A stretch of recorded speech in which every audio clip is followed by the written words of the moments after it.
Hi everyone, good morning. आज हम निकले हैं अपनी पूरी फैमिली के साथ। फैमिली यानी कि सिर्फ अभी मैं, मम्मी और पापा हैं साथ में। तो हम जा रहे हैं रतनपुर की तरफ। And Ratanpur as usual Bilaspur में मेरा सबसे प्यारा प्लेस है। ये हमने एंटर किया है रतनपुर के महामाया टेम्पल के अंदर। रतनपुर बेसिकली एक विलेज जैसा एरिया है जिसके पास एक बहुत ही फेमस मंदिर है जिसका नाम महामाया देवी रतनपुर है। तो ये हम मंदिर की तरफ जाते हुए, और ये शिवरात्रि के आसपास का समय था जब मैं छुट्टी पे घर आई हुई थी। एंड अभी भी मैं हर बार कह रही थी मुझे रतनपुर जाना है, बट कभी भी सिचुएशन बन नहीं पा रही थी। और इस बार अचानक से मैंने डैड को बोला, उन्होंने बोला कि चलो चलते हैं। और ये हम पहुंच गए रतनपुर। आप देख सकते हैं कि ये इसका एंट्रेंस है जो कि बहुत खूबसूरत दिखता है।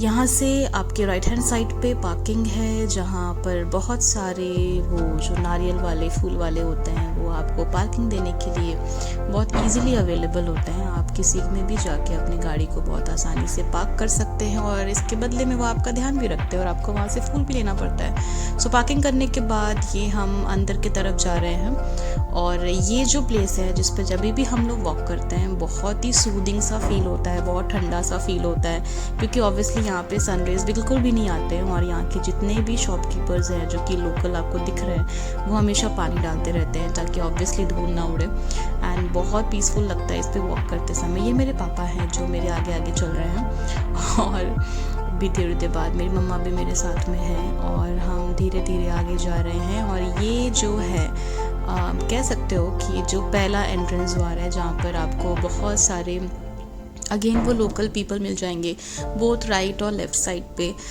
कमल का फूल बेचते हुए एंड हिबिस्कस की माला बेचते हुए और दुनिया भर के जितने भी तरह के प्रसाद हैं जो माता को चढ़ाए जाते हैं सब कुछ आपको इजीली अवेलेबल होगा। मुझे यहाँ के पानी पूरीज बहुत पसंद हैं, जो छोटे छोटे स्टॉल्स होते हैं आगे चल के। अभी भी मुझे भूख लग रही थी एक्चुअली, बट ऑब्वियसली दर्शन किए बिना आप कैसे खा सकते हो। ये वो प्लेस है जहाँ पर अगर आप बहुत दूर से आ रहे हो तो अपने जूते चप्पल साइड में रख सकते हो। वो बाकायदा आपको एक टोकन देते हैं, आप वहाँ पर अपना जूता चप्पल बहुत सेफली रख सकते हैं। तो क्योंकि हम गाड़ी में थे तो हमने अपने शूज़ को चप्पलों को गाड़ी में ही रख दिया था मतलब। और ये है एंट्रेंस का द्वार जहाँ से हम एंटर कर रहे हैं। ज़्यादा भीड़ नहीं थी उस दिन, क्योंकि अगर आप नवरात्रि के समय यहाँ पर आते हैं तो बहुत ज़्यादा रश हो जाता है, बट एज सच इस टाइम पे कुछ खास रश नहीं था। और यहाँ पर अगर आपको क्या होता दूर से चल कर आए तो यहाँ पे अपना हाथ धो सकते हैं, पैर वैर सब कुछ यू कैन ईज़िली, वाटर की अवेलेबिलिटी है। एंड ये वो एरिया है जहाँ से आपको टेंपल में एंटर करना है। और इनिशियली क्या होता था कि हम लोग बहुत इजीली टेंपल में एंटर करते थे, बट अभी क्या हो रहा है ना कि क्योंकि बहुत ज़्यादा रश होने लग गया है शायद इस वजह से वहाँ पे लिखा है मंदिर का प्रवेश द्वार, वहाँ से लाइन लगा के आपको एंटर करना पड़ता है। बट यहाँ पे तो कोई था ही नहीं, तो हमें तो लाइन लगाने की ज़रूरत ही नहीं थी, तो हम डायरेक्टली वहाँ से एंटर कर गए। तो ये मेरे मम्मी और पापा हैं जो मेरे आगे आगे चल रहे हैं और मैं इनके पीछे पीछे रिकॉर्डिंग करते हुए। यहाँ पे ऑब्वियसली कोई भीड़ नहीं है तो हम धीरे धीरे चल रहे हैं। लेकिन अगर आप नवरात्रि के समय पे यहाँ पे आते हैं तो बहुत मुश्किल हो जाएगा, बहुत लंबी लाइन होती है, बहुत रश होता है और आपकी हालत ख़राब हो सकती है। इसलिए मैं हमेशा कोशिश करती हूँ कि उस समय पे जाऊँ जब ज़्यादा रश ना मिले। तो ये हम यहाँ से टर्न होते हुए एंड टर्न करके हम धीरे धीरे मंदिर के पास पहुँच रहे हैं। बाय द वे मैं आपको पहले ही बता दूँ कि मंदिर के अंदर कैमरास अलाउड नहीं है, आप रिकॉर्डिंग नहीं कर सकते, आप माता की फ़ोटो भी नहीं खींच सकते। तो मैंने ऑब्वियसली माता की फ़ोटो तो नहीं ली है, लेकिन जितना मुझसे हो सका सब कुछ मैंने रिकॉर्ड कर लिया। यहाँ पर भी आगे ये सारे बैरिकेड्स के जैसे लगे हुए हैं जहाँ पर ईजिली आप मंदिर के अंदर प्रवेश कर सकते हैं। तो वो छोटू सा आपको जो गेट दिखा था वहाँ से हम एंटर कर गए। हमने माता के दर्शन किए, बहुत दिन बाद उनसे एक्चुअली मैं मिली थी तो मुझे बहुत सुकून सा फील हुआ। और ये मंदिर के जस्ट बाहर का एरिया है जिसको मैंने तुरंत बाहर आते ही रिकॉर्ड किया, बहुत सारे फ़ोटोज़ भी खिंचवाए। और ये है वो टेम्पल का जो मेन हिस्सा होता है, ये मैंने बाहर से रिकॉर्ड किया।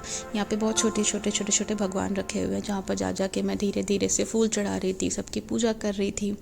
एंड इसके बाद यहाँ पर हमारे प्यारे से महादेव के लिए आई थिंक 1 या 2 शिवलिंग भी थे जहाँ पे सब लोग जल चढ़ा रहे थे। तो थोड़ा सा जाके मैंने भी वहाँ पे मम्मी पापा के साथ पूजा वूजा कर लिया, उन पे जल चढ़ा दिया, क्योंकि शिवरात्रि का समय था तो वो फीलिंग भी थोड़ी सी ज़्यादा आ रही थी अंदर से। और ये पूजा करने के बाद हम बाहर गए और ये जो तालाब आपको दिख रहा है, यहाँ पे जब हम छोटे हुआ करते थे तो हम यहाँ पर आके बोटिंग करते थे। अभी तो मुझे लग रहा है बहुत ज़्यादा पल्यूटेड सा दिख रहा था। आप कह सकते हैं कि आने वाले समय में शायद यूट्रिफिकेशन की वजह से ये ख़राब भी हो सकता है। मैं एक बायोलॉजी की टीचर हूँ तो मुझे पता है कि क्या क्या प्रॉब्लम्स हो सकती हैं when pollution is gonna disrupt the water bodies. और इसके बाद मैं अपने पेरेंट्स को ज़बरदस्ती इस जगह पे लेकर आई थी। ये कंस्ट्रक्टेड मंदिर है जो कि मंदिर के पीछे साइड पे आप कह सकते हो कि इसको बनाया जा रहा है। यहाँ पे भी तालाब है जहाँ पे साफ साफ लिखा था कि नहाना मना है, बट लोग पता नहीं क्यों फिर भी नहा रहे थे। इस टेम्पल पे आने के बाद पापा ने मेरी कुछ प्यारी प्यारी सी फ़ोटोज़ खींची, मैंने भी उनकी फ़ोटो खींची, फिर मम्मी की फ़ोटो भी खींची। एंड सारे पिक्चर्स को क्लिक करने के बाद मैं पापा को उस एरिया में लेकर गई जहाँ पर मैं अपने कॉलेज के फ्रेंड्स के साथ आती थी। एंड वहाँ पर आके हमारी बहुत सारी मेमोरीज़ हैं। हम लोग पेड़ के नीचे फ़ोटोज़ क्लिक करते थे और यहाँ पर हमने बहुत ज़्यादा मस्ती की हुई। तो मेरा मेन पर्पस यहाँ आने का ये लोकेशन कैच करना था और यहाँ पर सिर्फ एक फ़ोटो क्लिक करवानी थी। इसके बाद हम गए थे मनोकामेश्वर टेम्पल, जहाँ पर भी एक शिवलिंग है और ये मेरे पापा का बहुत फेवरेट प्लेस है बिकॉज़ यहाँ ये इतना खूबसूरत दिखता है। ये जो मंदिर है यहाँ पे फिर लोग अपनी मन्नत मांगते हैं एक पेड़ पे नारियल वगैरह बांध के। और यहाँ पर भी एक तालाब है, वो भी काफ़ी ज़्यादा पोल्यूटेड हो चुका है। यहाँ पे हम अपने स्कूल टाइम्स पे आते थे और वो सारी मेमोरीज पिक्चर्स में आज के डेट में कैद है। अब रतनपुर से वापस आते समय आप देख सकते हैं कि you have to compulsorily visit Baba Bhairavnath. लेकिन जैसे ही हम वहाँ पर पहुँचे, मंदिर का गेट एक्चुअली 45 मिनट्स के लिए बंद था। तो क्योंकि मंदिर का गेट बंद था और हम बहुत ज़्यादा बोर हो रहे थे तो मैं वहाँ पे जिस साइड में कुछ सीढ़ियाँ थी उन सीढ़ियों से नीचे चले गई। और नीचे जाने के बाद मैंने देखा कि वहाँ पर तो इतनी सारी मछलियाँ थी जिसे बहुत सारे जितने लोकल लोग थे सब खाना दे रहे थे। तो मेरे पापा भी मेरे लिए वहाँ से कुछ कुछ खाने को लेकर आ गए जो मुझे मछलियों को देना था। फिर यहाँ से मैंने मछलियों को सारे दाने डालने शुरू किए। जो छोटी मछलियाँ थी वो तो बहुत ईजिली विजिबल थी, लेकिन जैसे ही मैंने खाना देना शुरू किया जितनी बड़ी बड़ी मछलियाँ थी अंदर वो सारे आ गए आपस में। They were competing against each other and ये सब देखने में मुझे बहुत मज़ा आ रहा था। तो ये सब करने में ही मेरे 40 मिनट आसानी से निकल गए थे। फिर जैसे ही मालूम चला कि मंदिर का गेट ओपन हो चुका है, फिर हम सब अंदर गए। मंदिर में जाके भगवान के दर्शन किए।